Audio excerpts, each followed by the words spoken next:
Hey guys, welcome back to the channel.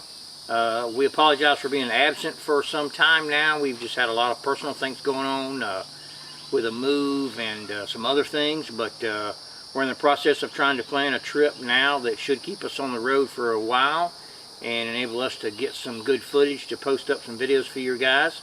What we want to talk about today real quick, we've had the Alu Cab Canopy Camper now going on about a year. And we just kind of wanted to throw our thoughts and feelings out there, things we like, things we dislike. So here we go. First thing is, overall we love the product.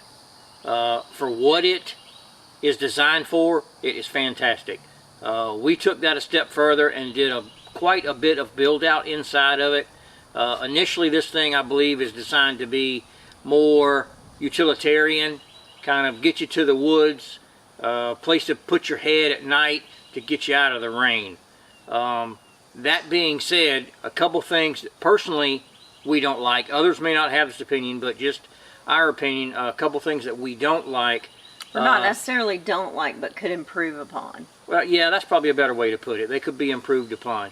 Probably the number one thing are the lift shocks for the top. We've heard other people talk about this same issue. The issue is they're extremely strong. I understand they are designed to lift 150 pounds of weight on the roof of the camper, but they're so strong that we struggle many times to get them closed. I don't understand. It seems to be fairly inconsistent. Sometimes I can close it right by myself. Sometimes Sally can close it right by herself. Other times, and most times, it will take both of us pulling it to get it closed. I understand that the shocks can be changed, but in our opinion, it may be an option. When it's installed, are you going to put stuff on the roof? No. Then we're going to put these lighter shocks to make it easier to close. When we first got it, we kind of had the mindset that, well, it's brand new, they need to be broke in a little bit. But here we are a year later, and just yesterday we had the top open doing some maintenance, and I tried closing it myself, and I just couldn't get it down. We tried to get Sally out here. She tried it, she couldn't get it down, and so ultimately it took the both of us to pull it down and get it closed. Once you get it almost closed, it becomes easier, but that initial pulling down is just extremely, extremely difficult. Yeah, you got to get it started, but... Another thing that we didn't really like right from the start, and they may have changed this now, and you know, it may just be on the installer, but when we had ours installed, when they put the fit kit in, which is the lower portion that replaces where your tailgate would have been, and it's model specific, it could be for a Tacoma, it could be for a Ranger, or what have you. When that's installed, there's a gap on each side where the tailgate would have closed up, and our particular installer just kind of left that. So we had to figure out a solution once we got back to our home base, and my solution was some expandable foam, or backing foam it might be called, that you just kind of stuff in there. It works okay, it keeps the drafts out. The issue is with back pressure and driving down the road, that foam works its way out, and you constantly have to check it and make sure it hasn't been pulled completely out and tuck it back in that groove. Otherwise, dust, dirt, insects could easily get inside of it. I understand that the camper is designed to be lived out of and not in, and like I said, we built it out a little bit more, but it just seems like that's a flaw that should be rectified. That gap that exists, I think it should be engineered differently, or there should be a fix for it, or a remedy that Alu Cab has come out with for each particular model. There should be some sort of filler that goes in there, other than just a piece of foam that you stick in there. One of the other, not necessarily an issue, but if you do have to be inside in inclement weather, it is a little bit cramped. That part of that is the space that we have created on the inside with our wardrobe and our benches confines that space even smaller. Not too bad on a rainy day, and of course we have our awning, so we can put the awning out and be under the awning if it's raining. But if we were in the winter time or full time living out of it, it would become very cramped, very tight. Fortunately, we live in an area and tend to camp so far or travel in an area where we don't have inclement weather short of cold nights and rainy days. Right, and we, like I said, we built it out a little bit more than it's probably designed to be done. We added some benches. You can see in a previous video where we did a walk around where I show you the benches we built. We've since modified that just a little bit on one side. One of the benches, we basically took it and put it in half, split the length of it, and built, like Sally said, a wardrobe, and we put some dry foods down on the bottom, just more storage inside. And then the other side we have a small diesel heater in there, which there's a video for that in our videos as well that you can go back and see. And the benches serve mainly for storage, for tables, chairs, you know, things like that, extra propane bottles, Coleman stove, things like that. Granted, like I said, it's not really designed to be lived in, it's designed to be lived out of, and for that purpose it works well. But when you're inside, it can be quite cramped. You know, two people with, you know, you got a couple of backpacks and some gear and things like that, and camera gear, and, you know, your laptop and whatnot. The space gets small quick. Yeah. But again, that's not a fault of the product at all. It is designed, I think, to be utilitarian, as I said earlier. You know, a lot of people will build out the inside and customize it for their needs and whatnot. But I think it's primarily designed to get you out in the woods or, you know, out in the desert or what have you, and then you've got a bed up top that easily deploys so you can get your head out of the weather. Or off the ground. Or off the ground. We do like that it's off the ground. Right. For sure. The awning, which we have the awning deployed right now. We're sitting under the awning. We love the awning. We had the awning before we ever had the Alu Cab Canopy Camper. We had a camper shell on this truck at one time and a rooftop tent, and then the awning was mounted to load bars, and we love that thing. It's easy to deploy. You can open it up and set it out in just a matter of a few minutes. It doesn't need support legs to hold it up. It will literally hang off the side of the truck.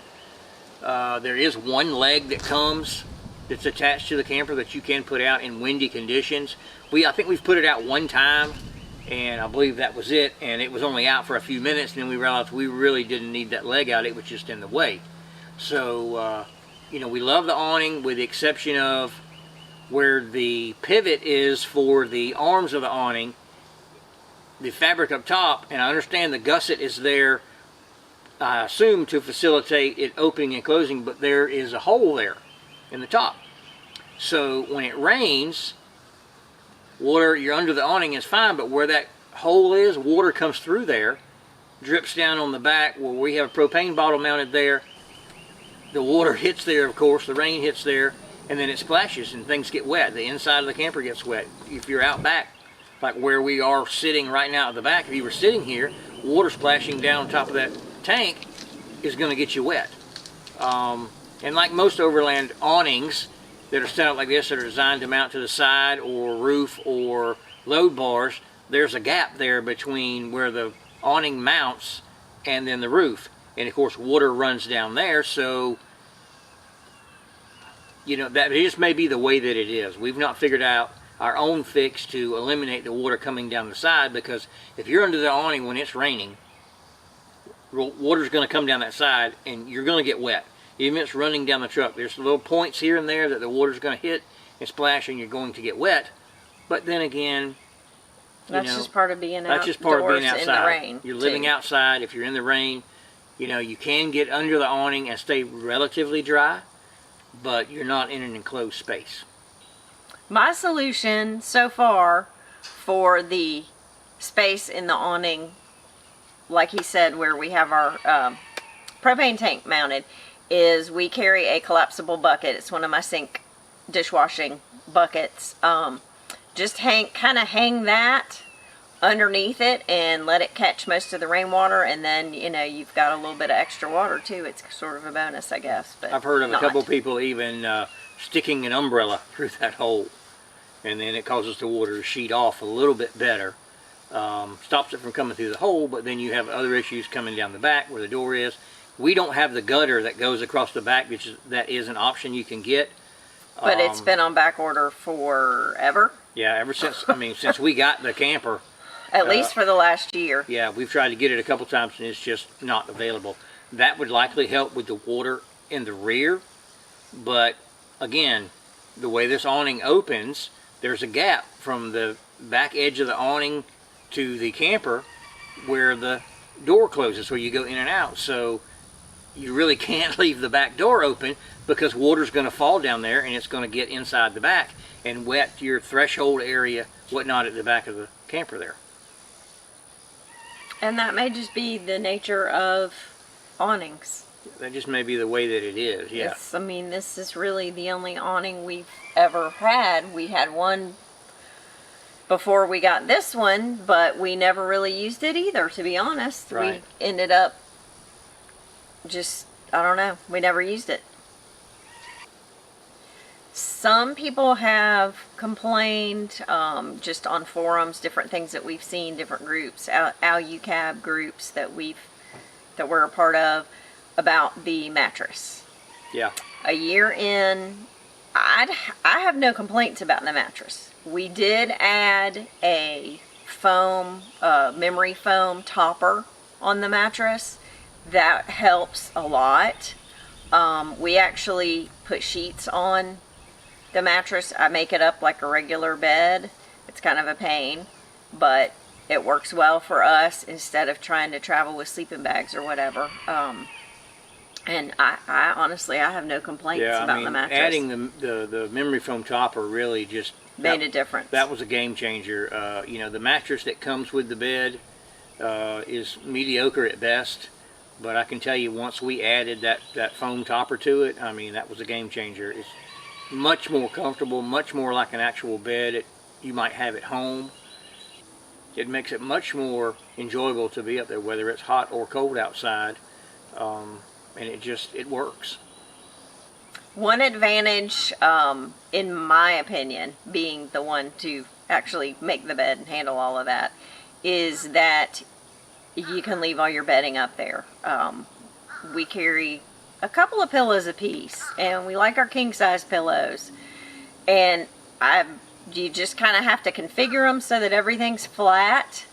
And it folds up quite nicely, and that's definitely an advantage. Our rooftop tent that we had before the canopy camper was a little bit cumbersome, and we couldn't actually leave most of our gear up there. It ended up having to be in the back seat or the bed of the truck. Right. I think overall, as a setup, one of the things that we liked most about this particular setup was the ease of setup. We can pull up to camp and level the truck if we need to, and that only takes a couple of minutes or less, as you know, and we can pop the top, put the awning out, and be drinking a beer in probably under 10 minutes. It's really convenient as far as a quick setup, especially if you get to camp late. If you're running late on time, let's say you pull into camp at dark, 10 minutes, the bed's out. You can climb up there and go to sleep. It's not a whole lot of setup to it, other than taking out your tables and your cookware and things like that if you're going to do that. But maybe perhaps you're just traveling, you need to pull over, catch some Z's, bam, couple of minutes, you're up there. And you can do it in the dark. You can do it in the dark. You don't have to have lights, because you undo a couple of latches, push, and boom, it's up. It's ready. Then go inside, and slip up, boom, and you're in the bed. And you got lights inside. Right. Ready to go. There's lights inside. It comes with 5 lights. 5, 6. I think there's 5 National Luna lights inside, plus there's 2 stalk lights up top where the bed actually is, like reading like map lights or whatever that go up top. Yeah, I think they call them map lights. I think they call them map lights. So it's, overall, we like the camper very much. We're very happy with our experiences with it so far, a year in, and we just wanted to, take a minute and let you know what was going on with us, what we're doing, talk about the camper a little bit. We highly recommend the camper with some modifications, and the advantage to this camper is that you can do some modifications yourself, because it is a blank canvas inside. It's an empty shell, as you well know if you've looked at it. We kind of went overboard, we feel like, but we wanted that little bit of comfort level that somebody much younger might not want. Overall, we're pretty happy with it. I'd say we're very happy with it. Yeah. Coming up, this new trip we're going on will be a definite test of really how well it works, because this will be the longest time that we've been on the road at one time. I think 10, close to 10 days, give or take, has been our longest trip so far. So this one looks to be more like at least a month, if not longer. Just kind of depends. Of course, also depends on life. Right. Life is weird now, as everyone knows. We're starting to come back to some normalcy. It made us change several plans that we had lined up over the last year. We do have some other videos that we've been working on, a couple of review videos and things like that. So we appreciate you watching this. If you made it this far in the video, I invite you to subscribe if you have not, and go ahead and slam that notification bell so you'll know when we put a new video up, which I promise you will be much more frequent. And we'll see you again on the next adventure.